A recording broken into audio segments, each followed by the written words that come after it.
নমস্কার, আপনারা দেখছেন ট্রাভেল নিউজ বাংলা সংবাদ ভ্রমণ বিনোদন সারাক্ষণ, সাথে আমি জবা।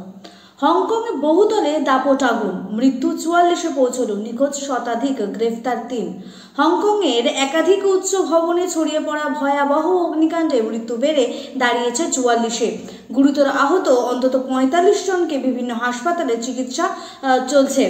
আগুন এখনও পুরোপুরি নিয়ন্ত্রণে আনা যায়নি বলে জানিয়েছে স্থানীয় প্রশাসন। বুধবার বিকেলে উত্তরে তাইপো জেলার ওয়াংফুক কোর্ট আবাসনে প্রথম আগুন দেখা যায়। রক্ষণাবেক্ষণের কাজ চলছিল বলে বহুতলের বাইরের চারিদিকে বাঁশের মাচা বাঁধা ছিল, যা আগুনকে আরো দ্রুত ছড়িয়ে পড়তে সাহায্য করে।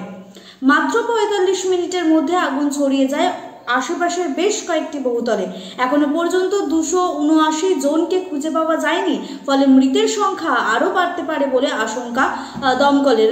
ঘটনাস্থলে টানা উদ্ধার কাজ চালাচ্ছে ফায়ার সার্ভিস। সেখানে মোতায়েন করা হয়েছে 57টি অ্যাম্বুলেন্স। ঘটনা তদন্তে নেমে পুলিশ 3 সন্দেহভাজনকে আটক করেছে। বহু বছর পর এমন বিধ্বংসী বিপর্যয়ে বিপর্যস্ত হংকংবাসী।